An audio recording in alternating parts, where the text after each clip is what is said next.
સદાનંદ બાપજી વેદોના મંત્રો સહિત આજે જનક રાજા અને સોનૈનાજી કન્યાનું દાન કરવા માટે પૂજન અર્ચન કરી રહ્યા છે. મોયરામાં મંગળ ગીતો ગવાય છે. ત્યારે આપણે આપણી રીતે આગળ વધીએ તો એક બાજુ ભલે કન્યાદાન ઉઘરાતું આપણે આપણી રીતે ચાલુ કરીએ. પરેશભાઈ પેલું ધૂપ પ્રગટ કરાવી દેજો એટલે હું હનુમાન ચાલીસા તરફ પડું છું. હા, ત્યાં સુધી આપણે ભગવાન રામના ગુણાન્વિત ગાઈ લઈએ. ભગવાનના લગ્ન ગીત થાય, લગ્ન ગવાય છે ગીતો, ત્યારે આપણે એમના ભગવાનના નામનું નામ દે સુમિરન કરી લઈએ. રાજા રામ રામ રામ, સીતા રામ રામ રામ, રાજા રામ રામ રામ, સીતા રામ રામ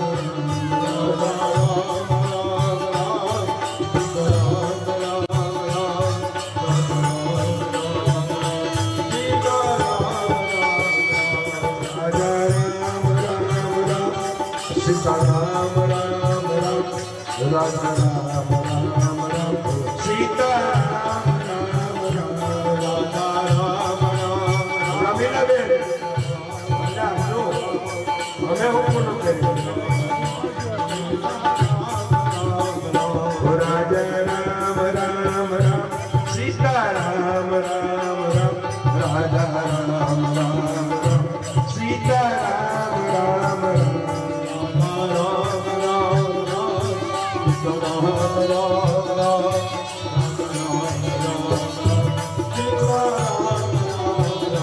संत राम राम राम, सद्गुरु राम राम राम, माता राम राम राम, पिता राम राम राम, गुरु राम राम राम, हर करोड़िया गांव से हमारे संतोष जी भदौरिया बुला रहे हैं.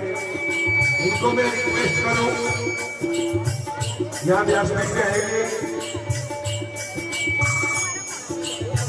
2 मिनट के लिए आइए. दूर मत रहो, राजा परिवार में सब परमिटेड है. किसी के लिए परमिशन नो एंट्री का बोर्ड हमारे राजा परिवार में है ही नहीं.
અને હવે આપણે નિત્ય ક્રમ મુજબ લગ્ન વિધિ એ બાજુ સંપન્ન થશે.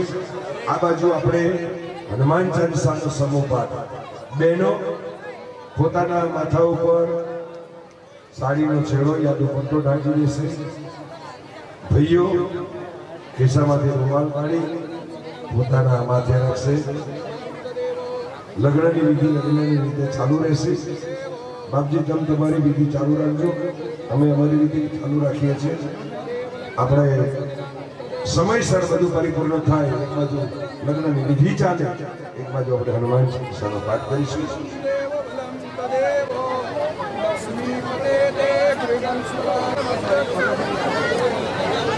હવે હનુમાન ચાલીસાની તૈયારી આપણે બધા પોતપોતાના મસ્તક ઉપર રાખી લેજો.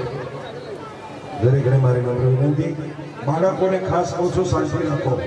આ બાળકો ખોટા ગાલગલ બહુ છે બાળકોની, એટલે છોકરાઓને નાના ભૂલકાઓને મારી વિનંતી થોડી વાર શાંતિથી બેસી જાઓ બેટા. હા બાળકો નાના ભૂલકાઓને કહું છું લઈ જાઓ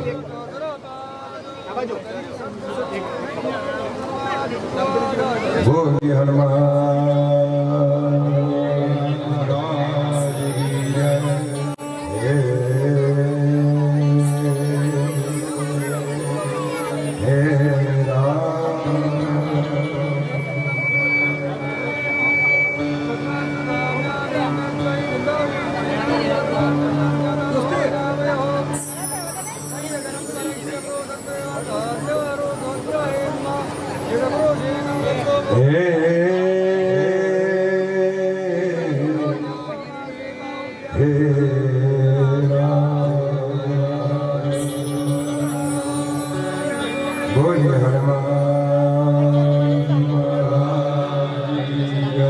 કષ્ટભંજન ભીડ ભંજન હનુમાન બોલ શ્રી બાલા હનુમાન તો લાલ દેહ દલી અરુધરી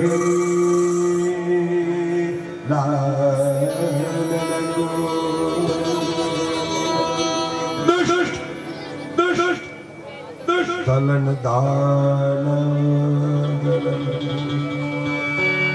જય જય જય કપીશુ શ્રી ગુરુ ચરણ સરોજ નિજ મન મુકરુ સુધારી બરણો રઘુબર વિમલ જસો જોદાયક ફલચારી તબુદ્ધિ તરુ જાનિકે સુમિરો પવન કુમાર બલ બુદ્ધિ બુદ્ધિ વિદ્યા દેહુ મોહી હરહુ ક્લેશ વિકાર હરહુ ક્લેશ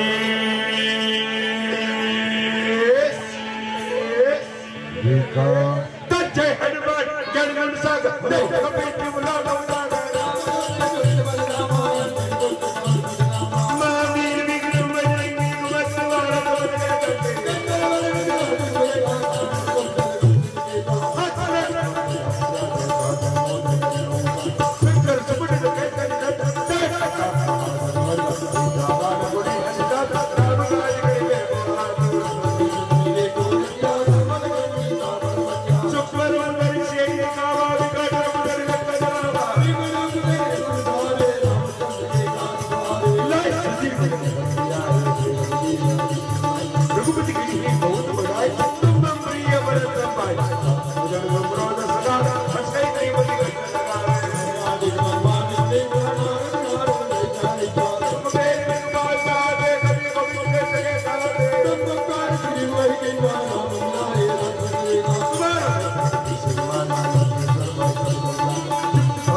સોનાનું દાન શા માટે?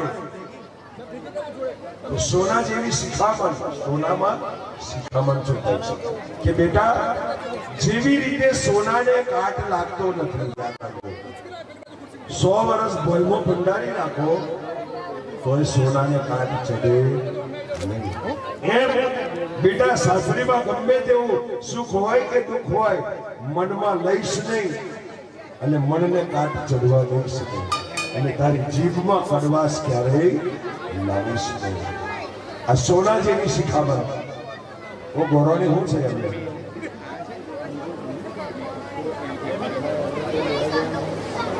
એટલે સોના જેવી શિખામણ. સોનું આપવાનું, સોનું એક પ્રતીક છે, શિખામણ રૂપે દીકરીને અપાય કે બેટા જીવનમાં ગમે તેવા સુખ આવે ને પણ સોના જેવી શુદ્ધતા રાખજે, ક્યારેય મનમાં મલિનતા લાવતી નહીં, મન મેલું કરતી નહીં.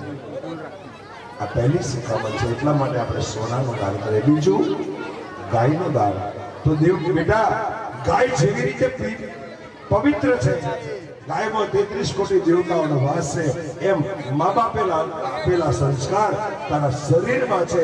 બેટા ગાયની જેમ શાંત થજે, માફ કરવા વાળી બનજે અને એવું નહીં કે મારે આ જ જોઈએ.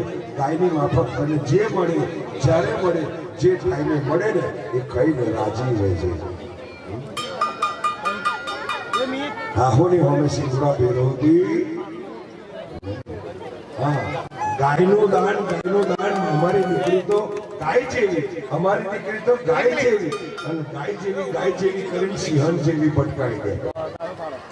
છેતરી પછી ખબર પડે આ તો ગાય ને સિંહણ છે. ગુગવાટા મારતી આવે. એટલે ગાયનું દાન એટલા માટે કરવાનું કે બેટા ગાય જેવી પવિત્ર રહેજે, ગાય જેવી પાવન રહેજે અને ગાયની જેમ શાંત થઈ તને જે મળે એમાં રાજી રહેજે. ગાયને કોઈ પાણી પીવડાવે તો પીવે, જાતે પીવે. ગાયને કોઈ ખાવાનું ગાળ નાખે તો ખાય, જાતે ખાય. તો જે મળે, જે સુખ ને રૂપ, જે પરિસ્થિતિ. છોકરીનું ઘર બંધાવવાનું કે ભેળવવાનું? છોકરીઓને હું તો આજે કહું છું, મારી નવયુવાન દીકરીઓ તો ખાસ યાદ રાખજો, જેમના લગ્ન નક્કી થયા થવાના બાકી છે, જેમને થઈ ગયા છે, પહેર્યા પછી પિયરનું પોષણ ચાલુ રાખ્યું તો છૂટાછેડાનું સર્ટિફિકેટ આવશે, આવશે ને આવશે, એમાં કોઈ શંકા નથી. હા, અને હું તો મમ્મીઓને હું તો આજે કહું છું, છોકરીઓની જિંદગી બગાડવામાં સૌથી મોટો, ભલે તમારે મને ચા ના પીવડાવ્યો તો ના પીવડાવતા, પણ સૌથી મોટો હાથ જો કોઈ હોય ને તો એમની મમ્મીઓનો છે, માનો છે. આજની દીકરીઓનો ઘર ભણતો હોય, ભણતાઓ કે ભણતાઓ મારા હાથમાં છે. સાહેબ, જેવી રીતે તમે ઘર મોડીને રહ્યો છો તો તમારી દીકરીને શીખવાડો ને કે ઘર મોડીને રહે. શું લેવા વારે ઘડીએ બોલાવો છો એને? શી જરૂર છે? આ વાત સનાતન સાચી છે. ભલે મારી માતાઓ બહેનો તમને કડવી ઝેર લાગશે, પણ આજે સમાજમાં આ કડવી સચ્ચાઈ છે. દીકરીઓનો ઘર સૌથી વધારે જો ભણતા હોય ને તો માતાઓને શીખવવા.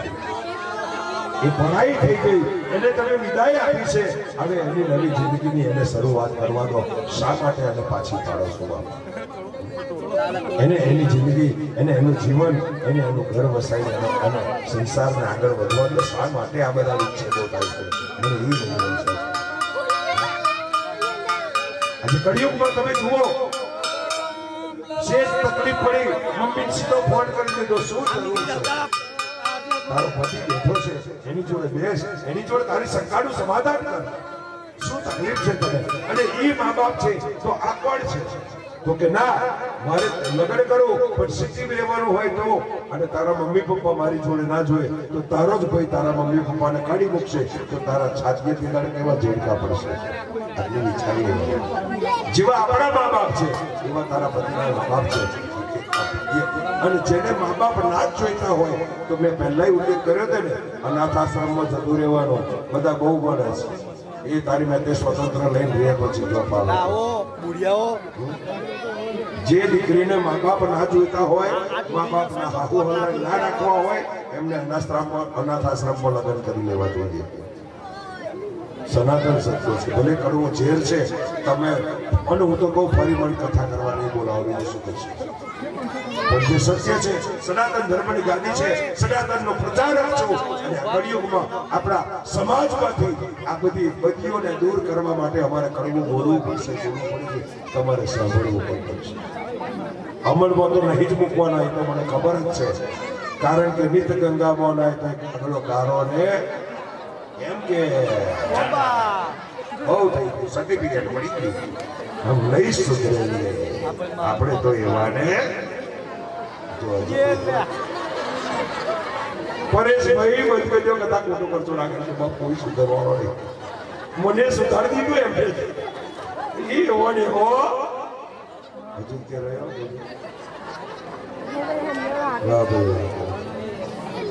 ખરેખર આપણા ફૂલોના નાખશો ને એ તો કડક શબ્દોમાં બોલું છું, પણ ગંભીરતાથી કહું, આપણો બગીચો હોય ને, બગીચાને સાચવવા મારો કોઈ મારી ના હોય તો એ બગીચો ઉજળી જાય કે ના ઉજળી જાય? ઉજળી જાય ને. તો કોઈ એ બગીચાને વિખે છે ને, એક માળી હોય ને બગીચા, એની રક્ષા કરવા, એની સારવાર રાખવા, ના થવા દે, વ્યવસ્થિત ચોખ્ખો રાખે ને, તો આપણા ઘર પરિવારમાં પણ એક વડીલ હોય ને, એ આપણા પરિવારમાં બગીચાનો માળી હોય છે સાહેબ, એ નહીં હોય ને, એમની રોકટોક કે એમને શિખામણ તમારો બગીચો ઉજાડવા માટે નહીં, તમારા બગીચાની શોભા વધારવા માટે કરતા હોય છે મારા વડીલો સાહેબ. એટલે તમને કહું છું કે એવા માળીને હાચવી લેજો. અને મારી માતાઓ બહેનો તો ખાસ કહું છું, ભલે તમે આધુનિક આપણા પહેરો, આધુનિકતા અપનાવો, તમે મને કોઈ તકલીફ નહીં, પણ વિચારો અને સંસ્કૃતિ તો આપણે પૂરા નથી. તો જ તમારું જીવન સહજ, સરળ અને સુંદર રીતે, સમન્વય રીતે હળી મળીને પૂરું થશે. બાકી તમારા જીવનમાં તકલીફ રહેશે. અને આજે લગ્નનો ફૂલવાનો કઈ થાય એના માટે કહી દેવું પડ્યું. આ કોઈ રમત રમવાનો રિવાજ ન હોય. હું તો આપણા દીકરાની એવું નહીં, ભગવાનના છે એટલે કહું છું, આપણા દીકરા દીકરીનું હોય ને એ લક્ષ્મી નારાયણ સ્વરૂપ હોય છે. તમે એ ફૂલ કોને મારો છો? શું આ લગ્નની વિધિ એટલે 16 રસમની, આપણા 16 સંસ્કારમાંની એક સૌથી મોટામાં મોટી રસમ છે. અને બાપજી પોતે બોલે છે, પણ આજકાલ બ્રાહ્મણો ખરી રહી ગયા છે એટલે બોલતા નહીં. બાકી એ જ મિનિટે વિધિ અધૂરી મૂકીને બહાર નીકળી જાય. કોની તાકાત છે તમારે પર એક ફૂલ ઉતારે? મારે જ ને મહારાજ જ બન્યા છે એવા પૈસા વાળા. તો તમારે સમજાવવું જોઈએ, લક્ષ્મી નારાયણ સ્વરૂપ છે. ફૂલ ભગવાન ઉપર ફેંકાય નહીં, એને વધાવાય સાહેબ. ભગવાનને વધામણા કરવાના હોય, એની પર ફૂલ ફેંકાય નહીં. સુધારી લેજો. આજે રામકથાને લીધે નહીં, દરેક દીકરીઓ પહેરવાની છે અને દરેક દીકરો પણ પહેરવાનો છે. દીકરા દીકરીના લગ્નમાં ફૂલો છૂટા મારવાનો રિવાજ આપણો ખોટો છે, એ બંધ કરો. હા, એટલું બધું છે. ઉભા થઈને એમને વધાવવાની મારી ના નથી, પણ છૂટ ફેંકાય નહીં. અને ફેંકવાનો બીજું બતાવી દઉં, છૂટું ફૂલ ફેંકાય. તમને કદાચ ખબર નહીં હોય, ભાગવત કથામાં આવે છે પ્રસંગ દશાવતારમાં. તમને કહી દઉં છું, લક્ષ્મી ફૂલોની અંદર લક્ષ્મીનો વાસ છે. એ ફૂલને તમે ફેંકો ને એટલે લક્ષ્મીનો બહિષ્કાર કર્યા બરાબર થાય અને દરિદ્રતા તમારા ધ્યાન લૂંટ મારીને આવે. આટલું યાદ રાખજો. આ એક સનાતન સત્ય છે. આજકાલ લગ્નોમાં આપણે કુરિવાજો, આધુનિકતા લાવી દીધી સાહેબ. આ 16 સંસ્કાર એક સંસ્કાર છે. આ કેટલું પવિત્ર બંધન છે એ તમને નહીં ખબર પડે. તમે આધુનિક ભણી ગણીને 4 ચોપડા ઇંગ્લિશના ABCD બોલતા થયા એટલે એવું ના માનો કે તમે સંસ્કૃતિના વારસો જીવનમાં બચાવી લીધો છે. આપણી સચ્ચાઈને, આપણી સંસ્કૃતિને, આપણા ભારત વર્ષની પ્રણાલીને ટકાવો સાહેબ, એને વેસ્ટેજ નથી કરવાની. આ એક સનાતન સત્ય છે. ફેશન ને આધુનિકતાના નામે આપણે વલ્ગારિટી લઈએ છીએ. આપણે ફેશન ને વ્યસનમાં ફસાઈ ગયા છે. આધુનિક બનો હું ના નહીં, પણ સંસ્કારો તો જૂના જ રાખજો. એનાથી બીજો કોઈ નવો સંસ્કાર આપણો છે નહીં. આપણા વડવાઓ જે આપણને વારસો આપી ગયા છે ને સાહેબ, એને ટકાઈ રાખો. એને વેસ્ટેજ ના જવા દો, નહીતર આવતી પેઢી, અત્યારે તમારા તો સીઝન પૂરી થવા આવી, આવનારી પેઢી નું શું થશે એની ખાલી ચિંતા કરજો કે એ લોકો કઈ રીતે જીવી શકશે. હજુ તો થોડું ઘણું સારું છે, આપણી સંસ્કૃતિ જળવાઈ છે, આપણો વારસો જળવાયો છે, પણ આગળની પેઢીનું શું થશે એ વિચારી લેજો. નષ્ટ થઈ જશે. પણ વધુ સમય નહીં લેતા માફ કરજો, કદાચ વધારે પડતો આવેશમાં ભણી ગયું હોય, કારણ કે આ કડવી સચ્ચાઈ છે.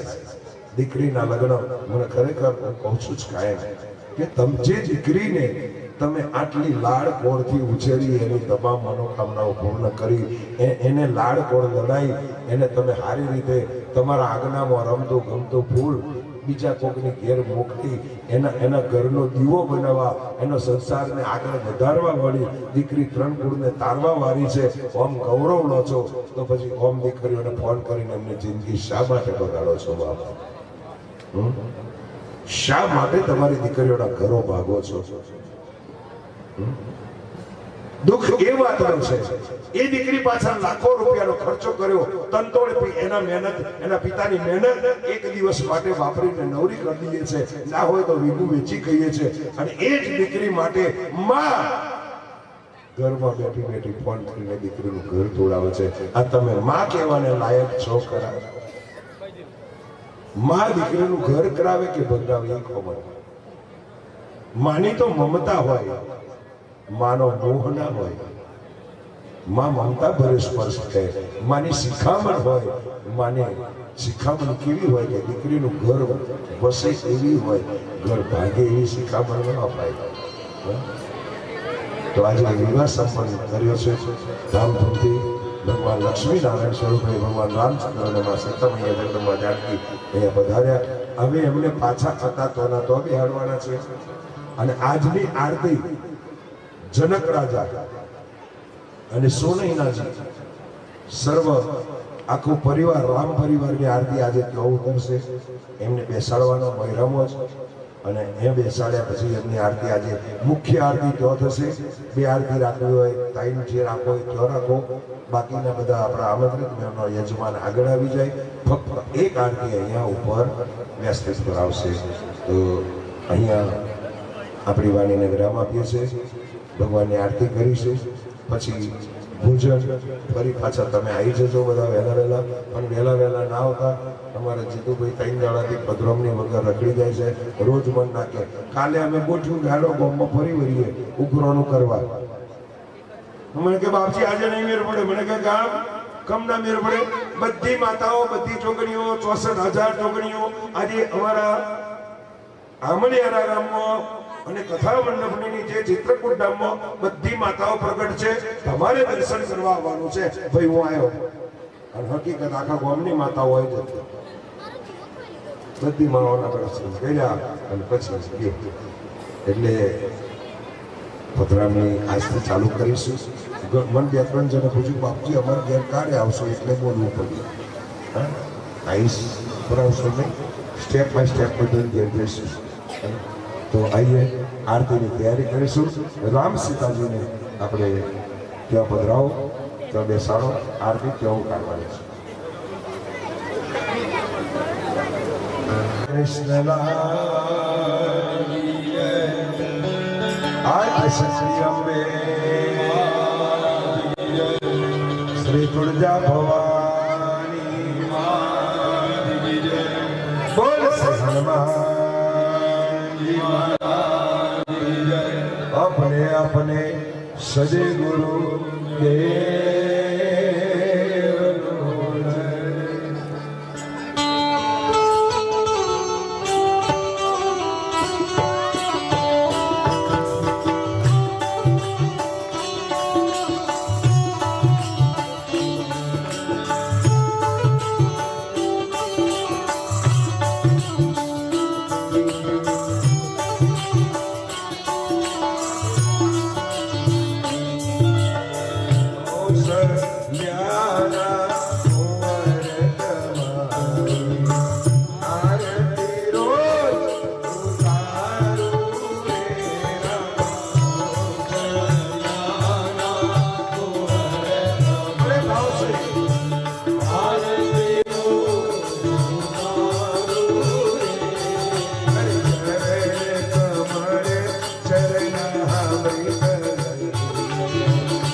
પુષ્પ લઈ લો, ચારે દિશામાં ગોળ ફરીને ભગવાનને આરતી આપો.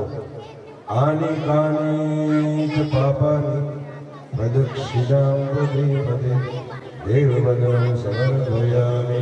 ભગવાનના ચરણો દેવ માતા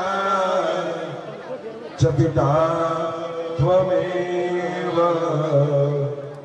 ત્વમેવ બંધો દશકા ત્વમેવ ત્વમેવ વિદ્યા દદ્રવ્યં ત્વમેવ ત્વમેવ સર્વં મદેવ દેવ.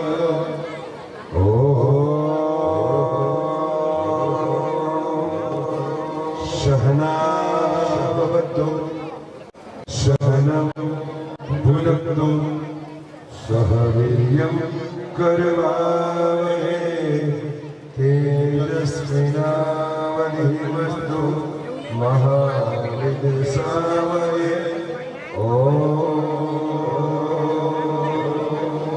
શાંતિ શાંતિ શાંતિર્ભવતુ. બોલ સીતારામ ચંદ્ર ભગવાન કી જય. કૃષ્ણ કનૈયા લક્ષ્મી નારાયણ ભગવાન કી જય. આદ્ય શક્તિ અંબે શ્રી દુર્ગા ભવાની માં. બોલ શ્રી હનુમાનજી મહારાજ. જલારામ બાપા કી જય. વીરભાઈ માત કી જય.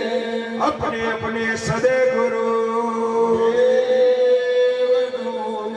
हरि ओम नमः नमः पार्वती बताए हर हर महादेव.